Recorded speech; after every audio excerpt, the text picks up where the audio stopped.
চাওক হাগ্ৰামা মহিলাৰী ডাঙৰীয়াৰ 17 বছৰ আৰু আমাৰ 4 বছৰ 4 বছৰতো 1 বছৰ আমি কাম কৰিব পৰা নাই কোভিডৰ কাৰণে 3 বছৰ কাম কৰিছোঁ আপোনালোকে কম্পেয়াৰ কৰি চাওক তেখেতৰ 17 বছৰত 3-4 বাৰকৈ গোষ্ঠীগত সংঘৰ্ষ হৈছিলে কিমান মানুহ ব্লাড শেড হৈছিলে বড়ো অনাবড়ো হৈছিলে বিভিন্ন পৰিৱেশবিলাক স্কুল কলেজৰ অৱস্থা বেয়া আছিলে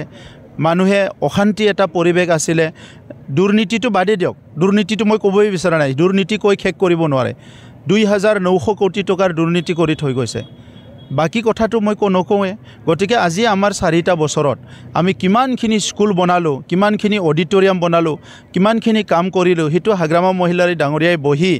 মানে 24 ঘণ্টা নহয় 48 ঘণ্টা হিসাব কৰিলে শেষ নহব ইমান কাম কৰিলোঁ 4 বছৰত নিশ্চয় ৰাজনীতিত চাওক ৰাজনীতিয়ে হওক বা কোনবা সামাজিক কামতে হওক যদি তাৰ কোনো নীতি নাই তাৰ কোনো আদৰ্শ নাই আৰু কোনো দূৰদৰ্শিতা নাই বা সমাজক লৈ পেলাই কোনো আঁচনি বা কোনো চিন্তা কৰিব পৰা মানসিকতা নাই সেই দলটো বেছি দিন নাথাকে আৰু সেই নেতৃত্বৰ তলত কোনো থাকিবলৈ নিবিচাৰে গতিকে আজি আমি ইউপিপিএল আৰু বিজেপি লগ লাগি কাউন্সিলত চৰকাৰ চলাই আছো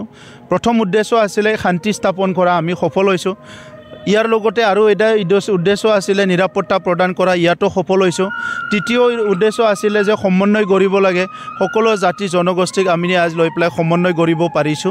আৰু বাকিখিনি যেটো আছিল দুৰ্নীতি অপশাসন ইটো গুছাই পেলাই ভাল শাসন এটা আৰম্ভ কৰিব পাৰিছো হিটোৰ কাৰণে আমি যথেষ্ট আনন্দিত আমাৰ পাৰ্টিৰ পৰা কোনো যোৱা নাই এতিয়ালৈকে তেনেকা উল্লেখনীয় কোনবা এজন দুজনটো যোৱা হাটো হৈ থাকিব গাড়ীখন চলাই থাকিলে পেছেঞ্জাৰ নামিব উঠিব আপুনি বিচৰা বাতৰি পাব কেৱল নিউজ 18 এপত নিউজ 18 এপ ডাউনলোড কৰিবলৈ স্ক্যান কৰক এই QR কোড গুগল প্লে ষ্টৰতো পাব এই নিউজ 18 এপ